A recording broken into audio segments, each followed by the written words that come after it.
Bonsoir à tout le monde. Bienvenue à cette rencontre hebdomadaire. Bienvenue à cette rencontre avec Pasteur Marie-Noël. Une autre opportunité de parler des choses du royaume. Une autre opportunité de parler de ceux qui oublient. Et une nouvelle opportunité de parler de 7 choses qui nous aideront à nous souvenir. La semaine passée, nous avons parlé des 7 erreurs que font la plupart des 7 erreurs fréquentes qu'on retrouve la plupart du temps chez ceux qui oublient. Et aujourd'hui, nous allons donner 7 clés qui nous aideront à ne pas oublier, à se souvenir. Éternel mon Dieu, mon roi, nous te rendons grâce pour cette opportunité que tu nous donnes encore ce jour de parler des choses du royaume. Merci pour ce thème que tu nous as accordé, ceux qui oublient. Merci parce que c'est une exhortation à ne pas oublier. Merci parce que tu sais ce que cause l'oubli dans nos vies et tu nous exhortes, éternel mon Dieu, mon roi, à ne pas oublier. Saint-Esprit, nous t'invoquons en ce moment, nous t'invoquons en cette rencontre. Aie la première place, prends ton chemin, manifeste-toi, parle à tes enfants ce soir. Ouvre les oreilles afin que nous puissions recevoir de toi. Remplis la bouche de ta servante afin que le message qu'elle va diffuser ce soir, que tu vas diffuser ce soir à travers elle soit précis et puisse toucher des cœurs et transformer des vies au nom puissant de Jésus. Amen. Alors, bien-aimés, 7 clés qui nous aideront à nous souvenir. Alléluia. Il est important de se souvenir, n'est-ce pas? Tout au long des 4 premières semaines, nous avons cité plusieurs raisons pour lesquelles il est important de se souvenir. Nous ne devons pas être des personnes qui oublient. Certaines personnes oublient et cela les amène à leur perte. Et alors, il est très important de se souvenir. Et la Bible même nous le dit, que nous devons nous souvenir. Et la semaine passée, j'étais encore là en train de dire que le Seigneur Jésus a instauré la Sainte Seine parce qu'il savait que quand il allait s'en aller, l'Église allait l'oublier. Donc, il a demandé, faites ceci chaque fois que vous vous souviendrez de moi. Prenez de mon corps et prenez de mon sang chaque fois en souvenir de moi. Alléluia. Et aujourd'hui, la première clé que nous allons citer, qui nous aidera à nous souvenir, c'est d'étudier l'histoire. Beaucoup de personnes vont demander, Pasteur Marie-Noël, pourquoi devons-nous étudier l'histoire? À quoi cela nous sert dans les choses spirituelles? Il est très important d'étudier l'histoire. Pourquoi? Parce que en étudiant l'histoire, cela nous permettra, cela nous empêchera d'oublier. Voyez ce que la Bible dit dans Exode 1, le verset 8. Il se leva sur l'Égypte un nouveau roi qui n'avait point connu Joseph. Alléluia. Et nous savons que quand ce nouveau roi, ce nouveau pharaon est arrivé, au lieu de continuer dans la lancée de l'ancien pharaon, il a commencé à oppresser le peuple d'Israël. Pourquoi? Parce que il a oublié d'étudier son histoire.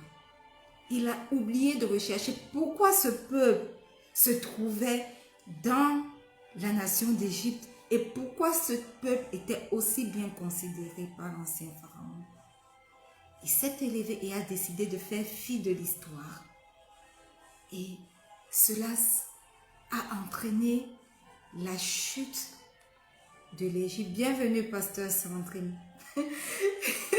C'est un honneur de te voir connecté ici, sachant que notre prière, le flow prière meeting est en train de passer. Bienvenue, je suis contente de t'avoir.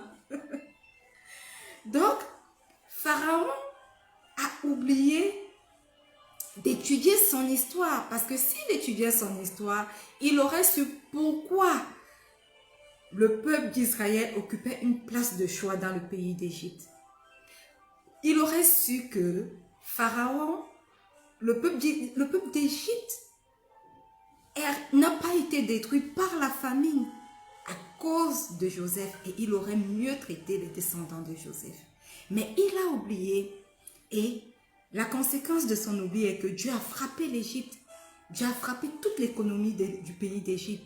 Dieu a frappé les eaux, Dieu a frappé le bétail, Dieu a frappé l'agriculture, Dieu a envoyé des plaies, Dieu a frappé la population et tout le pays d'Égypte a été frappé. Toute l'économie du pays d'Égypte a été frappée. À cause de quoi? À cause du fait que le nouveau roi qui s'est élevé n'a pas étudié son histoire. Il n'a pas voulu comprendre pourquoi le peuple d'Israël était en Égypte. Il n'a pas voulu savoir pourquoi les descendants de Joseph étaient bien logés en Égypte, étaient bien traités par l'ancien pharaon. Et conséquence, il a été frappé. Bienvenue, homme de Dieu, bienvenue. Bienvenue à cette rencontre. Conséquence, il a été frappé. Donc, la première clé qui peut nous aider à ne pas nous souvenir, à ne pas oublier, à nous souvenir, c'est d'étudier notre histoire. Très important d'étudier notre histoire. Bienvenue, Queen, homme de Dieu. Très important, étudier son histoire.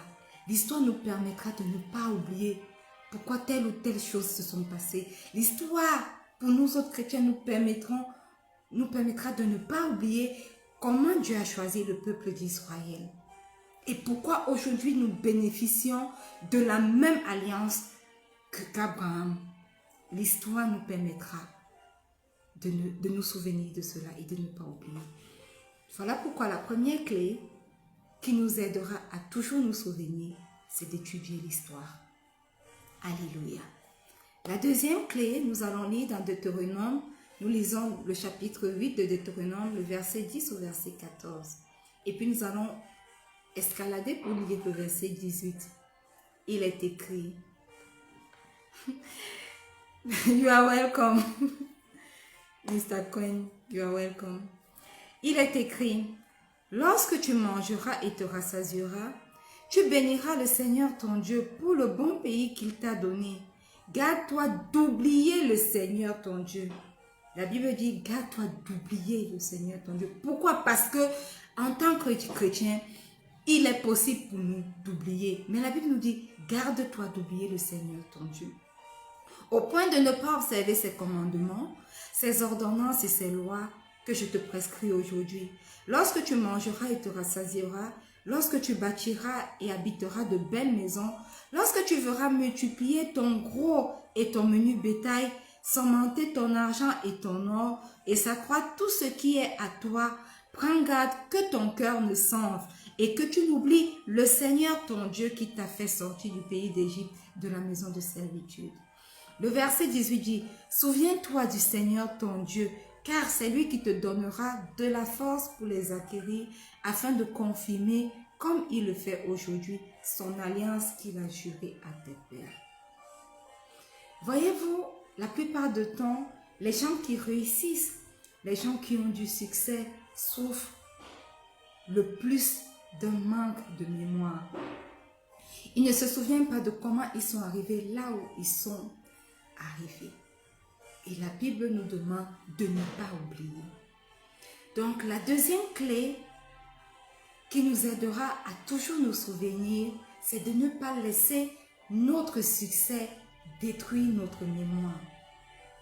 Ne me demandez pas pourquoi les gens qui ont du succès oublient. Je ne pourrais pas vous répondre, mais la plupart de temps, l'histoire nous a appris que ceux qui ont du succès, ceux qui réussissent, oublient de là où ils ont été tirés. Ils oublient la marche qu'ils ont faite pour arriver à ce niveau. Et ils oublient même que ce n'est pas par leurs propres efforts. Ils ont coutume de dire que c'est parce qu'ils ont trop travaillé, c'est parce qu'ils ont fait trop telle ou telle chose. Oh non! Ils oublient que la main de Dieu a été là, les a soutenus. Voilà pourquoi ils sont arrivés là où ils sont arrivés. Voilà pourquoi ils ont eu du succès. Le Seigneur exhorte le peuple d'Israël que lorsque vous serez sortis d'Égypte, lorsque vous entrerez en possession du pays que je vous ai promis, n'oubliez pas que c'est par ma main, que c'est par mon bras puissant que vous êtes sortis d'Égypte. N'oubliez pas que c'est par mon bras puissant que vous êtes entrés à possession de ce pays que moi je vous ai promis. N'oubliez pas. Alors, il est demandé d'une certaine façon que le succès dans vos batailles ne vous monte pas à la tête. Parce que vous avez battu tel ou tel peuple. N'oubliez pas que c'est moi, l'auteur de ce succès. C'est la même chose pour nous aujourd'hui. Ce n'est pas parce que nous avons eu un bon travail aujourd'hui. Ce n'est pas parce que nous sommes mariés aujourd'hui. Ce n'est pas parce que nous avons des enfants aujourd'hui que cela veut dire que c'est par notre propre succès. C'est par nous-mêmes. Oh non. C'est parce que il y a la main puissante de Dieu qui œuvre dans le silence pour nous. Alors, le fait que nous soyons devenus millionnaires, le fait que nous ayons un bon emploi, le fait que nous soyons à des positions privilégiées, ne le prenons pas pour acquis. Parce que cela ne vient pas de nous, cela vient uniquement et uniquement de Dieu. Alors, la deuxième clé pour toujours nous souvenir, c'est de ne pas laisser notre succès détruire notre mémoire. Nous devons toujours nous souvenir, alléluia, et que notre succès, nos bonnes positions, nos positions privilégiées dans cette vie aujourd'hui ne viennent pas détruire notre mémoire. Ne viennent pas enlever de notre mémoire que si nous sommes là où nous sommes, c'est parce que Dieu, dans le secret, a œuvré pour nous. Alléluia. Voyez-vous pourquoi il est important de se souvenir? Pourquoi il est important de ne pas oublier? C'est très important de ne pas oublier. Parce que tous ceux, la plupart du temps, qui ont prospéré sont susceptibles d'être fiers, de laisser l'orgueil enfler leur cœur au point d'oublier qu'ils doivent tout au Seigneur. Et comment faire pour ne pas oublier? Nous devons simplement décider de craindre Dieu et d'être extrêmement spirituel lorsque nous avons réussi, lorsque nous avons atteint certaines positions. Lorsque nous avons acquis toutes ces bonnes choses-là, nous devons décider de craindre Dieu et de devenir des personnes extrêmement spirituelles, de prier pour l'humilité et la grâce d'éviter cette tendance à l'orgueil qui est devenue très commune dans la vie des enfants de Dieu. Alléluia. La troisième clé que nous allons citer aujourd'hui, c'est que nous ne devons pas laisser le temps nous faire oublier. Genèse 40, le verset 23. Le chef des échansons ne se souvint pas de Joseph, il l'oublia. Voyez-vous, Joseph était en prison et avec lui il y avait beaucoup d'autres prisonniers. Et un jour, le chef des échansons de Pharaon a fait un rêve et Joseph, par la grâce de Dieu, lui a donné l'interprétation de ce rêve. Et Joseph lui a dit, lorsque Pharaon va relever ta tête, ne m'oublie pas. Et voyez-vous, le jour où Pharaon a relevé sa tête et qu'il est sorti de la prison, il a oublié Joseph. Il a oublié que quelqu'un, par la grâce de Dieu, lui a donné la signification d'un rêve. Et il a donc remis de l'espoir dans son cœur. Il a oublié que quelqu'un a œuvré spirituellement dans sa vie. La même chose pour Pharaon qui a opprimé le peuple d'Égypte et le peuple d'Israël en Égypte. Il a oublié que spirituellement, quelqu'un a été capable de donner à son père les révélations de Dieu pour sortir l'Égypte. Et même à partir de l'Égypte, le monde, d'une mort certaine causée par la famine. 7 années de famine que le Seigneur a fait épargner le pays d'Égypte et à travers l'Égypte, beaucoup de pays dans le monde. À cause de la grâce qui reposait sur la vie de Joseph.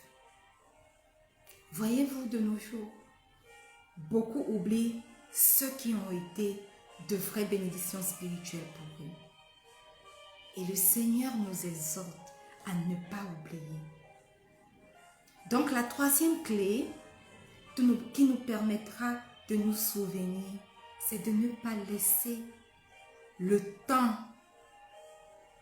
agir en nous et nous faire oublier. Alléluia.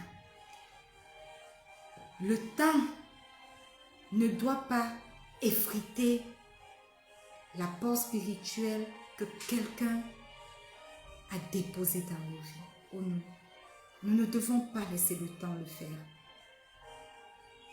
Parce que l'oubli, le temps que nous oublions, sera catastrophique pour nous.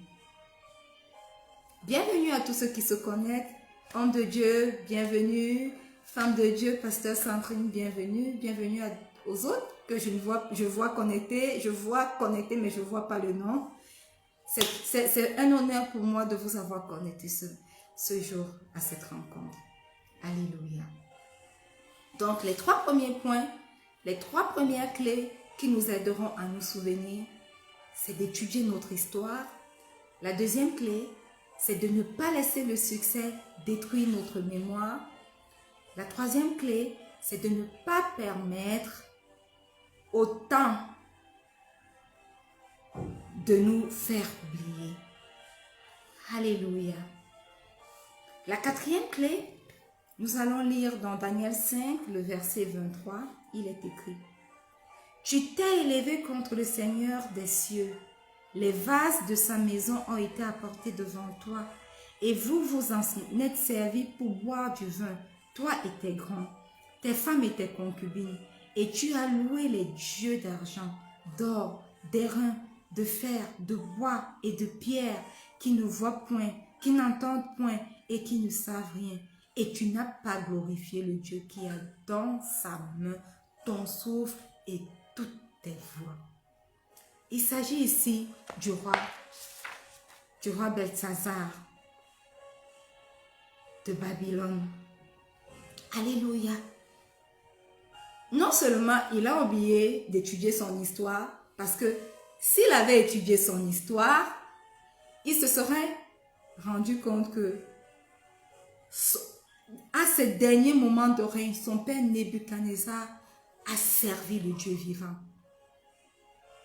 a délaissé tous ses idoles et a servi le Dieu vivant, a reconnu que le Dieu de Daniel, le Dieu d'Israël, était le Dieu vivant et l'a servi. Donc, il n'a pas étudié son histoire. Alléluia. En plus de ça, il a décidé carrément d'oublier. D'oublier que ce qu'il arrivait, d'oublier que le royaume même de Babylone qui lui avait été donné par Dieu. Et il a décidé de mettre de côté le Dieu que son père Nebuchadnezzar avait finalement reconnu comme étant le vrai Dieu et de continuer de servir les idoles. Beaucoup ne comprennent malheureusement pas pourquoi et comment ils sont bénis. Ils jouissent des positions tout simplement privilégiées, mais ne comprennent pas comment ils ont acquis ces positions. Si le roi Nebuchadnezzar n'avait pas reconnu Dieu comme étant le Dieu vivant, le royaume de Babylone aurait certainement été détruit. Mais parce qu'il a reconnu le Dieu de Daniel, le Dieu des Israélites comme étant le Dieu vivant, Babylone a été préservée. Et son fils Belshazzar est venu à hériter de ce royaume et n'a pas ou a décidé de ne pas comprendre pourquoi il était autant béni. Alléluia. Donc, beaucoup sont comme Belshazzar. Beaucoup ne comprennent pas comment ils ont été autant bénis. Alléluia. Et Beaucoup de chrétiens ne savent pas comment ils en viennent également à être bénis. Ils sont bénis uniquement par une chose, par Dieu, le Dieu vivant. Et tu n'as pas glorifié le Dieu qui a dans sa main ton souffle et toutes tes voies. Pouvez-vous imaginer que ce Dieu tient notre souffle dans sa main? Pouvez-vous imaginer que ce Dieu contrôle toutes nos voies? Et que donc, il est la source de toutes nos bénédictions. Voilà pourquoi nous ne devons pas l'oublier. Mais beaucoup d'entre nous choisissons de l'oublier.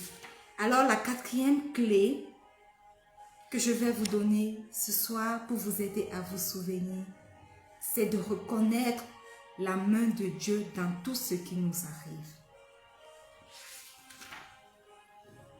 Dans tout ce qui nous arrive, nous devons reconnaître la main de Dieu. Dans toutes nos bénédictions, nous devons reconnaître la main de Dieu. Dans tout ce qui nous arrive même pas de bien, nous devons également reconnaître la main de Dieu parce que le Seigneur utilisera ces mauvaises choses dans nos vies pour se glorifier et donc pour nous bénir. Donc, il est très important de reconnaître la main de Dieu. La cinquième clé pour nous souvenir, nous allons lire dans Genèse 30, le verset 27. Il est écrit: Laban lui dit, puis-je trouver grâce à tes yeux? Je vois bien que le Seigneur m'a béni à cause de toi. Les gens oublient parce qu'ils ne reconnaissent pas les vases que Dieu utilise dans leur vie pour les bénir. Les gens oublient même parce qu'ils ne se rendent pas compte qu'ils sont là où ils sont parce que Dieu les a bénis à travers le lien avec quelqu'un. Et l'incapacité à comprendre cela cause de nombreuses catastrophes dans nos vies. Alléluia. Il faut de l'humilité pour reconnaître que Dieu a choisi certaines personnes et leur a confié une mission dans nos vies. Leur a favorisé pour nous aider. Alléluia. Il faut beaucoup d'humilité pour le reconnaître. Et malheureusement, beaucoup de personnes manquent d'humilité pour reconnaître qu'elles ont été bénies à cause du passage de certaines personnes dans leur vie. Voyez-vous, Laban était un non-croyant, mais il était sage. Il était assez sage pour reconnaître que ces bénédictions venaient de la présence de Jacob dans sa maison. Alléluia. Voilà pourquoi il a usé de stratagèmes pour ne pas se séparer de Jacob, parce qu'il avait peur que si Jacob s'en allait, les bénédictions avec Jacob allaient s'en aller. Et Laban dit, je vois bien que le Seigneur m'a béni à cause de toi. Sachez-le, bien-aimé, il y a des personnes qui sont arrivées dans nos vies et à cause de leur passage dans nos vies, nous avons été bénis. Mais nous ne sommes pas assez humbles pour le reconnaître. Nous ne sommes pas assez humbles pour reconnaître que Dieu nous a bénis à cause de la présence de ces personnes dans nos vies. Il est temps que pour chaque passage de certaines personnes dans nos vies, nous nous montrons humbles pour reconnaître que Dieu nous bénit à travers ces vases. Alléluia. Amen. Nous ne devons pas être des personnes qui oublient. Et donc, tous ces développements, c'est pour tomber dans la cinquième clé qui nous aidera à nous souvenir. C'est de toujours reconnaître les gens dont Dieu s'est servi dans nos vies pour nous bénir, pour atteindre un certain niveau spirituel, pour nous élever. reconsidérez bien vos vies et vous vous rendrez compte qu'il y a certainement des personnes que Dieu a utilisées afin que nous puissions quitter d'un niveau à un autre. Je peux vous le dire, je suis dans un ministère où le Seigneur a utilisé l'évêque d'Ac pour m'élever. Si je suis pasteur aujourd'hui, certainement, j'avais cet appel dans ma vie. Et je le dis la plupart du temps, je savais dès mon enfance que j'étais appelée à servir Dieu. Mais parce que je me suis retrouvée dans ce ministère, j'ai été ordonnée pasteur. Et il y a beaucoup d'autres personnes dans ma vie qui ont fait des passages dans ma vie et qui ont permis que je sois là où je suis. Parce que je me suis connectée au pasteur Bénéi. Aujourd'hui, je suis capable de me tenir devant vous et de vous exhorter. Le Seigneur l'a utilisé pour faire quelque chose de spécial dans ma vie et je ne peux ne pas le citer. Je ne peux ne pas me souvenir de l'impact qu'il a eu dans ma vie spirituelle et qu'il continue d'ailleurs à avoir. Le Seigneur a suscité tellement de personnes dans ma vie. Maman Edwige. Par exemple, pour prier dans ma vie et ça a déclenché beaucoup de choses qui étaient restées enfouies. Bien qu'étant dans une église vivante, bien qu'étant élevée au rang de pasteur, il a fallu ce vase dans ma vie pour déclencher beaucoup de choses. Et je suis sûre que pour chacune des personnes qui est connectée aujourd'hui, qui m'écoutent, il y a des personnes dans vos vies. Il y a des vases que Dieu a utilisés. Et il est important pour vous de ne pas oublier ces vases. Reconnaissez toujours les gens que Dieu a utilisés, les gens dont Dieu s'est servi dans votre vie. C'est la 5e clé. Alléluia. La 6e clé, l'avant-dernière, ce soir, c'est de développer dans notre compréhension des raisons pour lesquelles Dieu bénit les gens. Voyez-vous, le roi David a été béni. Et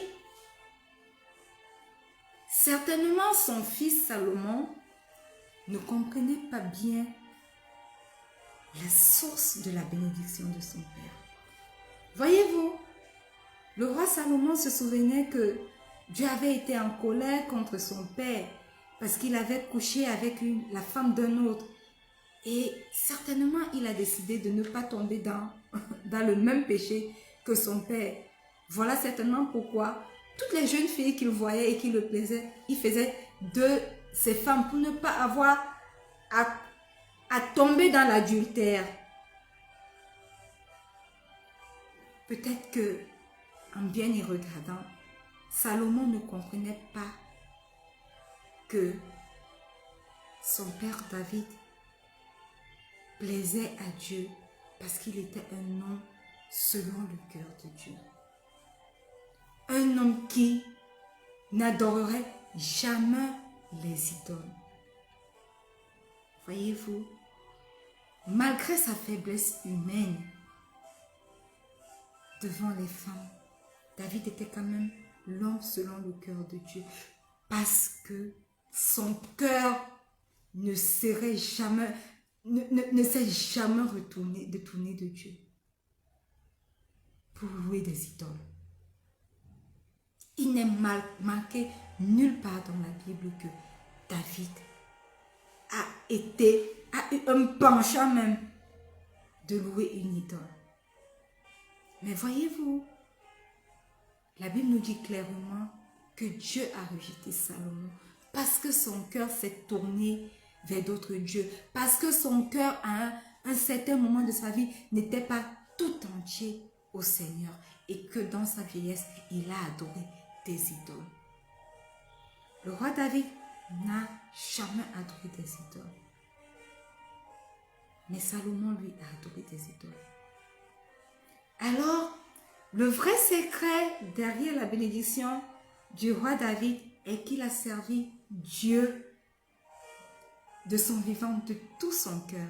Et peut-être que l'incompréhension du secret de son succès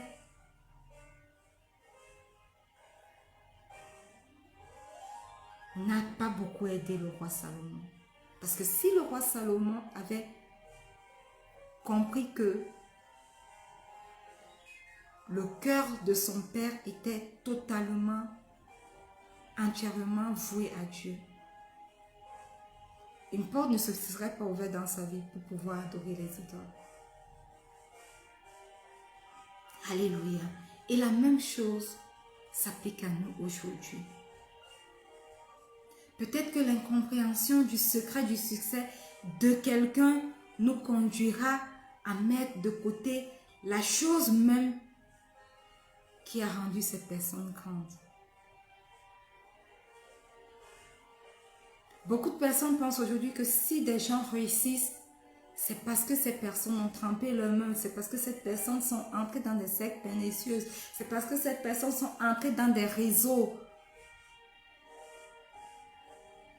Oh non, le secret du succès de beaucoup de personnes reste Dieu. Et il est important que nous apprenions à le connaître. Donc la 6e clé qui nous permettra de toujours nous souvenir, c'est de comprendre les raisons pour lesquelles Dieu a béni certaines personnes, surtout les personnes que nous suivons, surtout nos modèles, que ce soit sur le point de vue spirituel, que ce soit sur le point de vue physique. Dieu reste l'auteur de nos bénédictions. Alléluia. Le dernier point, la dernière clé qui nous aidera à toujours nous souvenir, à ne pas oublier, se trouve dans le livre de Philémon. Philémon n'a qu'un seul chapitre, dont nous allons lire le verset 17 au verset 19. Il est écrit: « Si donc tu me tiens pour ton ami, reçois-le comme moi-même. Et s'il t'a fait quelque tort ou s'il te doit quelque chose, mets-le sur mon compte. Moi, Paul, je l'écris de ma propre main. Je payerai pour ne pas te dire que tu te dois toi-même à moi. » Alléluia. Ici, il s'agit de l'apôtre Paul qui écrit à Philémon et qui lui dit que peut-être que je n'ai pas eu l'habitude de te le dire, mais sache que ta propre vie, ton être entier, tu me le dois. Peut-être qu'il est important de se souvenir que nous devons notre être entier à certaines personnes. Il y a des gens qui se rebellent contre l'autorité et effacent le souvenir de tous ceux qui les ont aidés. Effacent le souvenir de leur père ou de leur mère spirituelle. Simplement parce qu'à un moment de leur vie, ils ne veulent pas montrer de la gratitude. Et effacent consciemment le souvenir des bonnes choses que ces personnes ont faites pour eux. Moi, j'ai le cœur brisé pour une de mes filles spirituelles qui consciemment m'a bloqué et a décidé consciemment d'effacer le souvenir des bonnes choses que j'ai faites dans sa vie. Ces gens, la plupart du temps, disent: j'en serais quand même arrivé là où je suis par la grâce de Dieu. Ces gens aujourd'hui sont sous d'autres pasteurs et disent qu'il y a beaucoup d'autres pasteurs.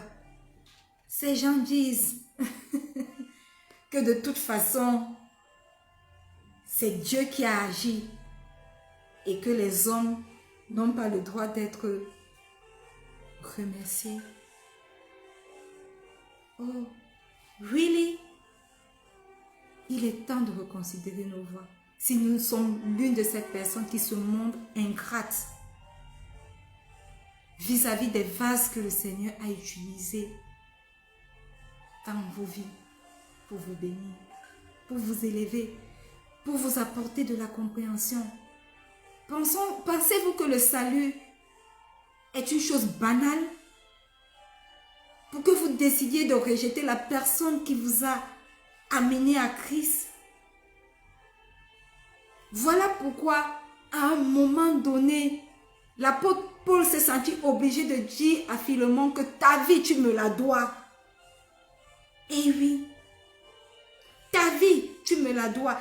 Tu es ce que tu es aujourd'hui à cause de moi. L'apôtre Paul a dû le dire à Philémon pour réajuster ses voix.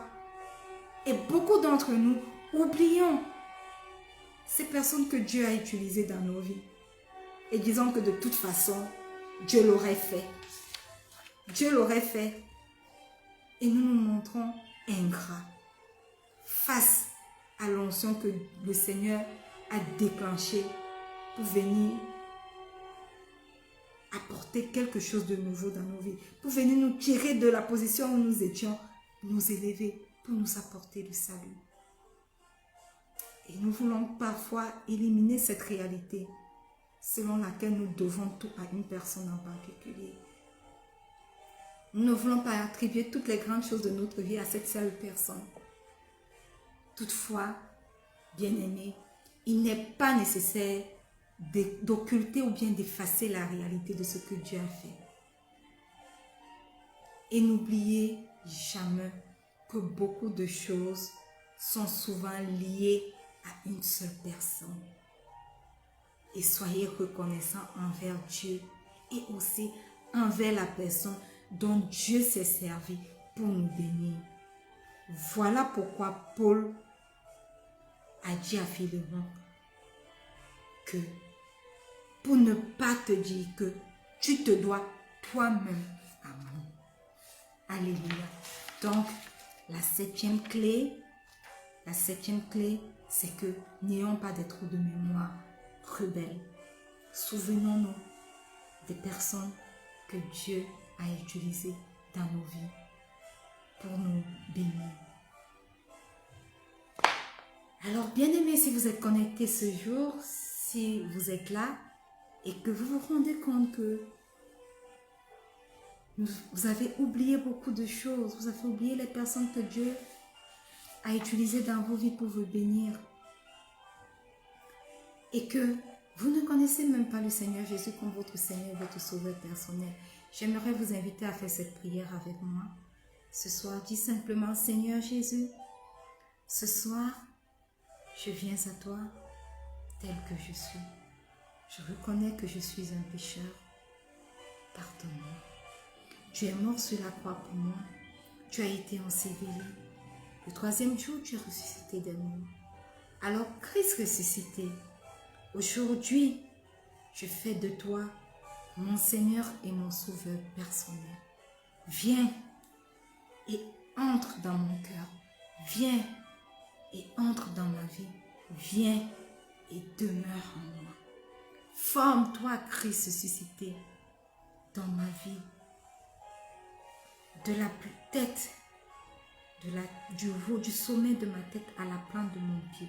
Forme-toi dans chacune de mes cellules. Au nom puissant de Jésus. Saint-Esprit, Esprit de Dieu, Esprit de Jésus, viens prendre le total contrôle de ma personne. Toi l'enseignant par excellence, enseigne-moi et demeure également en moi. Et prépare-moi pour l'enlèvement de l'Église. Au nom puissant de Jésus. Amen. Si vous avez fait cette prière, sachez-le bien-aimé, vous êtes né de nouveau ou alors vous avez redédié votre vie à Christ. Amen. Et j'aimerais prendre cette opportunité pour vous dire merci à vous tous qui êtes connectés, quelle que soit la plateforme où vous êtes connectés, merci. Que ce soit sur les pages ou bien sur la page ou bien sur le groupe Facebook Rencontre avec Pasteur Marie-Noël, merci de vous être connectés. Que ce soit sur mon profil personnel, Sosomunga Marie-Noël, merci de vous être connectés. Que ce soit sur Twitter, qui est désormais X, Instagram, merci de vous être connectés. Merci beaucoup, homme de Dieu, tu as été connecté dès le début jusqu'à la fin. Merci beaucoup, sois béni, que le Seigneur te visite, ta famille et toi, tes deux précieux enfants, que le Seigneur les visite et qu'il se souvienne de toi et qu'il te bénisse abondamment. Amen. Pasteur Sandrine, que le Seigneur te bénisse et t'accorde le désir de ton cœur cette nouvelle année. Tu viens d'avoir un an de plus, que le Seigneur t'accorde le désir de ton cœur et que toutes les personnes qui sont connectées, qui écoutent cette exhortation à replay, prie pour vous deux, spécialement pour vous deux, au nom puissant de Jésus. Et à tous ceux qui sont connectés, soyez bénis. Tous ceux qui écouteront un replay, soyez bénis. Et comme j'ai coutume de le dire, c'est bien de vous connecter, c'est bien d'aller dans nos familles respectives, nos familles spirituelles respectives. Mais le plus important pour nous en tant que chrétiens, c'est d'avoir une intimité avec Dieu. Et comment avoir une intimité avec Dieu?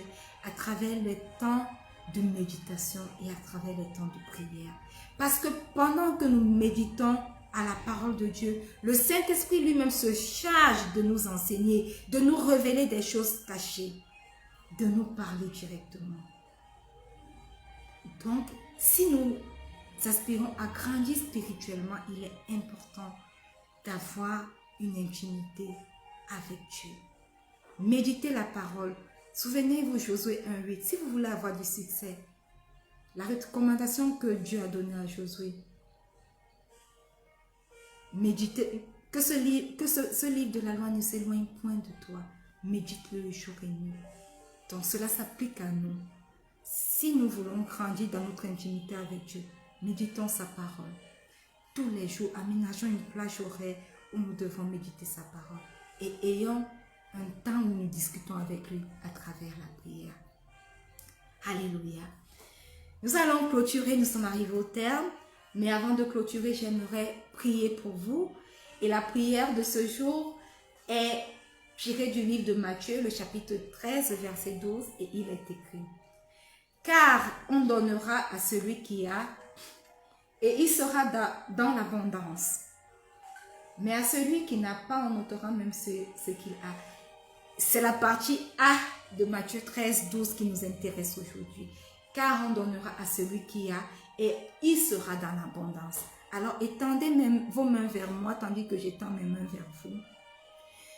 Par la vertu du Saint-Esprit, je sors cette parole de Matthieu 16, le verset 12, en sa partie A, et je la plante dans la vie de toutes les personnes connectées ce soir et de toutes les personnes qui écoutent cette exhortation à replay au nom puissant de Jésus. Je déclare que à cause de cette parole plantée dans votre vie, on vous donne, à ce que vous aurez, on ajoutera. Et je déclare que vous serez dans l'abondance parce que le Seigneur ajoutera. Je prie pour une bénédiction de l'ajout, une bénédiction de croissance, une bénédiction d'augmentation dans vos vies au nom puissant de Jésus. Quel que soit l'aspect de votre vie, vous voulez voir la croissance. Quel que soit l'aspect de votre vie, vous voulez voir un ajout. Que cette parole vienne à la rencontre de cet aspect de votre vie et crée dans le spirituel la croissance qui se manifestera dans le physique au nom puissant de Jésus. Demeurez bénis, soyez dans l'abondance et qu'on ajoute encore dans ce que vous avez en abondance au nom puissant de Jésus. Et que cette parole puisse vous garder, puisse agir dans vos vies, puisse susciter la croissance dans vos vies spirituelles et physiques jusqu'à notre prochaine rencontre, la semaine prochaine, lorsqu'il sera 19h00 UTC plus 1 sur nos différentes plateformes au nom puissant de Jésus. Soyez bénis. Amen. Nous sommes arrivés au thème de cette rencontre. Sachez-le bien, je reste à votre entière disposition. Si vous avez des sujets de prière, n'hésitez pas à les poster ou à m'écrire inbox pour que, par la vertu du Saint-Esprit, je puisse élever des prières pour vous. Ma mère Evige aussi va se joindre à moi et beaucoup d'autres hommes de Dieu se joindront à moi pour prier pour vous. Et certainement, il y aura un changement dans vos vies. Autre chose, si vous méditez la parole de Dieu, vous ne comprenez pas quelque chose, sentez-vous libre d'écrire, de poser des questions et par la vertu du Saint-Esprit, nous apporterons des éléments de réponse. Si vous avez écouté cette exhortation, vous n'avez pas compris quelque chose, sentez-vous libre d'écrire et de dire que vous n'avez pas compris. Alléluia. Par la grâce et la vertu du Saint-Esprit, nous allons vous répondre, nous allons apporter des éléments de réponse, prier pour vous. Amen. Je reste et je demeure votre servante, Pasteur Marie-Noël. Je vous aime, mais sachez-le bien, le Seigneur Jésus vous aime beaucoup. Il vous aime plus que tous. Il vous aime plus que tout le monde sur cette terre, dans ce monde. Alors restez bénis et demeurez connectés au Seigneur Jésus qui vous aime. Shalom.